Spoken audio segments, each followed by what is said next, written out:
Summer is singing in streets again, and summertime's travels have now begun. The cuckoo sings of the burnished grain, and long journeys gilded by the sun. We soon have the holiday passenger traffic with us. But between us, I think we can deal with all this. The superintendent of operating speaks in the ears of his timetable brains, who sit in their offices calculating how to fit in fast summertime trains. Cudgel your brains for summertime trains. Draw in a train for the passengers waiting to hear cuckoos singing a Highland fling. Draw in a line for a non-stop to Edinburgh over the Tyne. And so the new service comes into its hour. The morning is June, the weather is fine. At King's Cross Depot of Motive Power, the drivers come in to sign on the line. Bob Marrable, top-link train driver, who's always a punctual arriver, wears boots, footplate size, has colour-light eyes, and engine oil in his saliva. Rolly Ruffle, his mate in the team, often sprays out his tonsils with steam and treats gravel rashes by damping down ashes and using the paste like Cold Cream.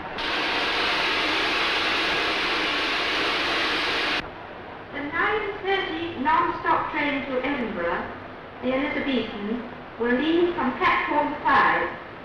Passengers for Dundee and Aberdeen travel in the front of the train. At King's Cross, the coaches are filling with passengers. Porters are willing to carry their cases and find them their places for a tenner or even a shilling. The Elizabethan will leave from platform 5. Passengers for Dundee. Like a general gathering forces, the chef's checking up his resources.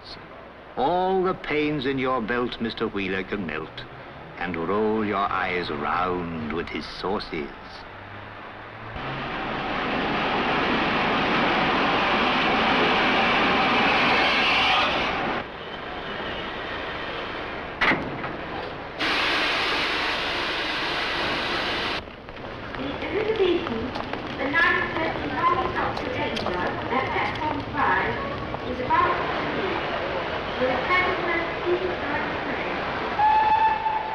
Though the guard may look calm and laconic, his obsession with time is quite chronic.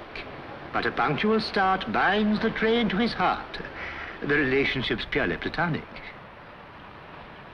At platform 5, the Elizabethan, a special express of the holiday season, summons its strength. And the time to depart marks an ending for some, but for many, a start.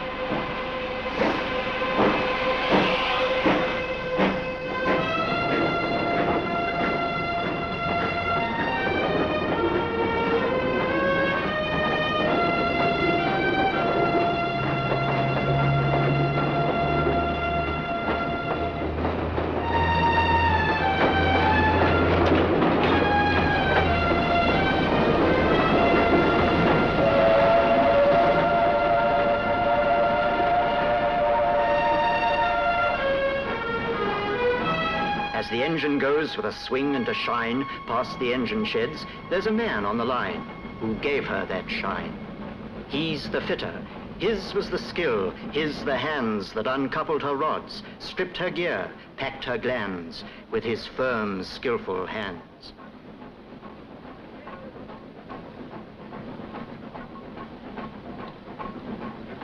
And the boy was one of that servicing crew who gave care and craft to each thread on each screw and made it fit true.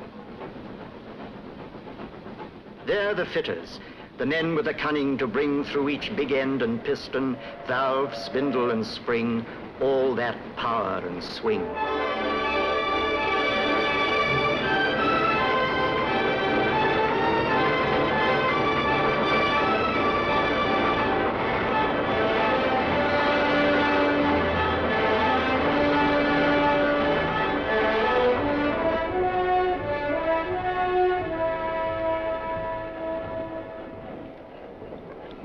The buffet's archdeacon of elegance serves coffee with impartial sentiments, cigars for the swells, bath buns for blonde belles, and fags for the lads in the regiments.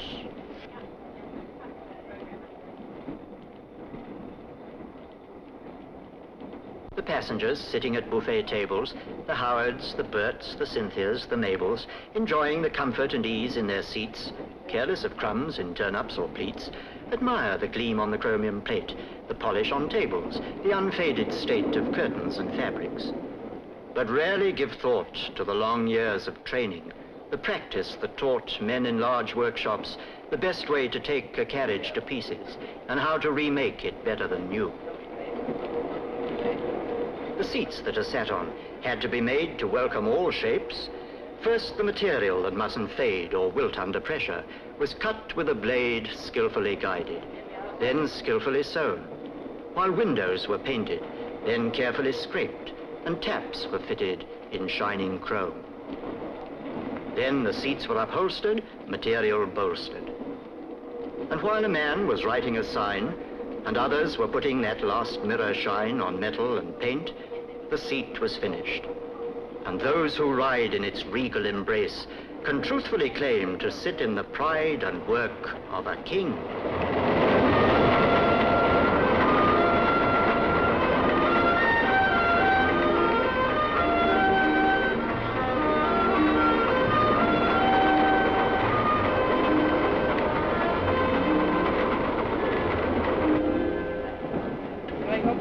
As time gets on, so people get thinner, unless they take lunch or midday dinner.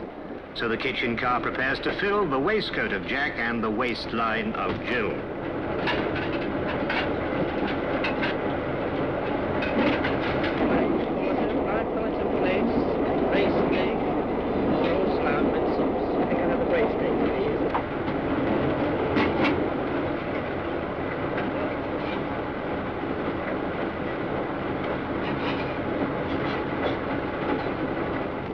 Watch them consistently filling the gaps in their faces with food without filling their laps. They wouldn't be eating as smooth in most cars, or ocean steamers, or even some bars. As undisturbed as Robinson Crusoe by the train's motion, they swallow their meats. What in the railways allows them to do so? One of the factors enabling these feats of filling stomachs without filling laps is the state of the track, which depends on these chaps of the maintenance gangs. The chaps who see that the rails are tight in their several chairs, who see that they're straight and on the level, unlike crooks or stairs, who see that the chairs are firmly fixed, that no evil disturbs the sleepers, who see that the gap's not been stretched in the night by clandestine creepers, who see that this very important small gap will not cause any damage by wrapping some diner's first-class Adam's apple in chicken or cabbage, who see that the passengers riding in clover can take meals on velvet at 90 or over,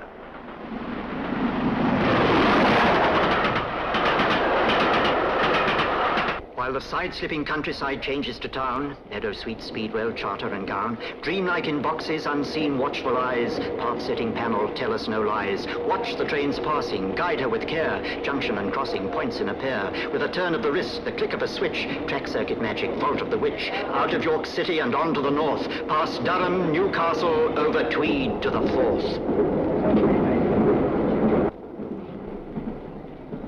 Now beyond York, the Scots crew prepare to relieve the strain on the English pair. No driver of trains is more proud of his Scottish descent than MacLeod. He insists every engine has pipes to each piston and burns in its box for MacLeod. His mate, Mungo Scott's cursed with Bristol, that's as tough as a John Knox epistle. When he kissed a young lass in the dark for a lark, she asked, "Was that you or a thistle?"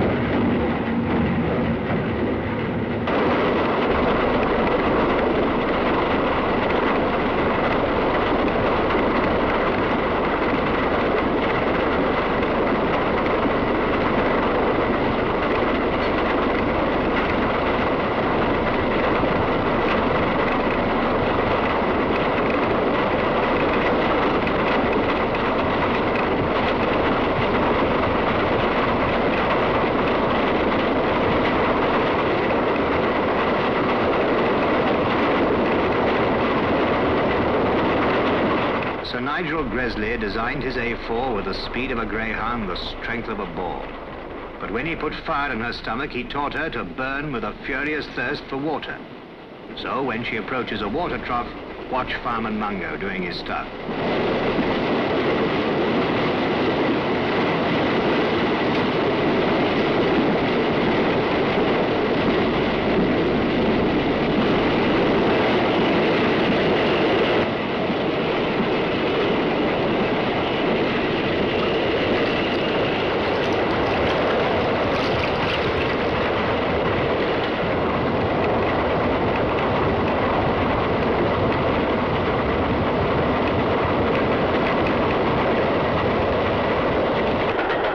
Driver and fireman, relieved of the strain, rest now while the pounding refrain that beat itself into the cells of your brain murmurs along in the voice of the train. God, keep your watch on this world of corridors, coaches, while passengers curled in safeguarded rest are rapidly swirled past the vision of Durham, swiftly unfurled.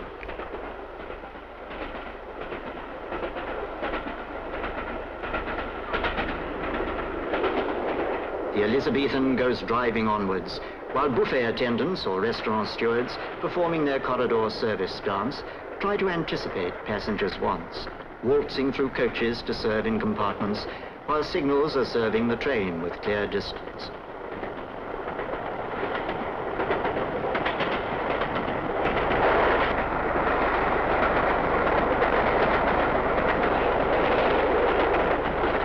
Sometimes breaking this smooth onward flow, though the home signal's clear, the distance says slow. The regulator slams shut, and the cloud clamps on the brakes. The loud hiss of steam as the train seems to slow to the pace of a cloud breaks the afternoon task and disperses the dream.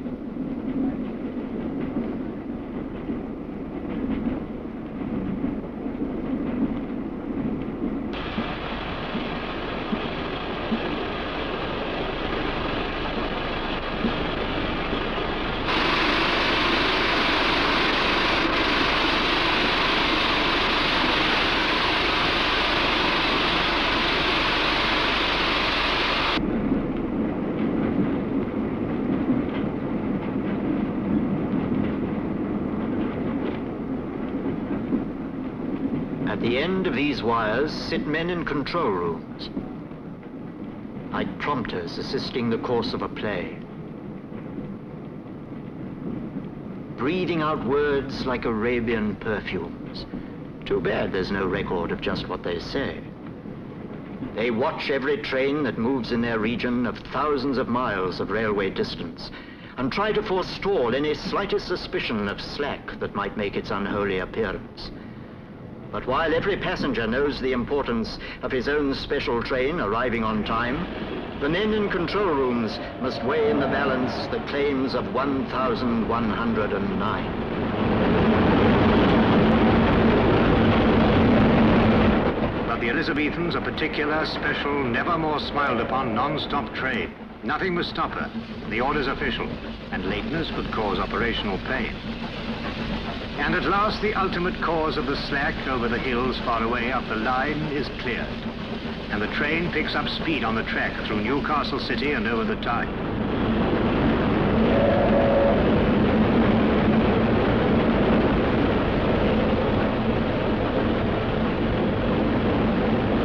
But now the express has lost time. She'll be late unless driver Tony and Mungo, his mate, can make up 4 minutes and nearly a quarter on the difficult stretch running over the border. Here's Driver MacLeod, mighty old hunter, chasing each minute of time's silent thunder, riding down seconds over the straight track, chasing the seconds lost rounding the curved track, coaxing each delicate petal of power out of steam's suddenly blossoming flower. Here's muscular Mungo, hard-handed toiler, who keeps water flowing round the tubes of the boiler, keeps up the pressure, heaves tons of coal on, makes sure his driver's got enough steam to roll on, bends till his back aches, shifts as his feet work, rhythmically swinging to make boiler heat work.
they come down from Grant's house, the peak of the climb, they're over the worst. And she's running on time.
The Elizabethan is running on time and will arrive at platform 10.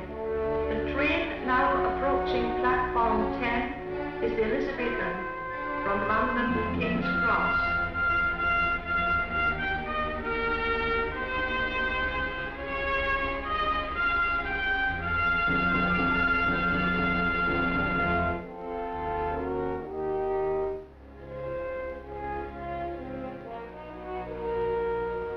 Mr. Arnott of Waverley Station has a very high sense of occasion.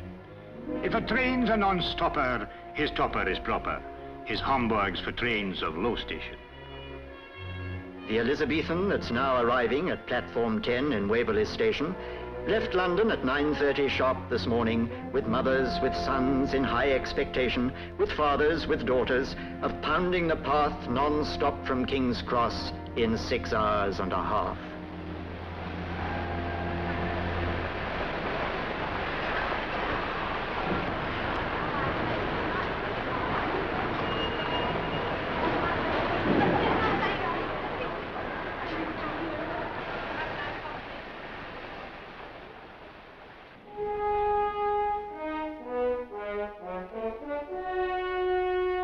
Here Edinburgh stands on its rock by the Forth, singing its welcome to those who come north, where the clans and the heather have fashioned a reason to mingle their blooms in a festival season.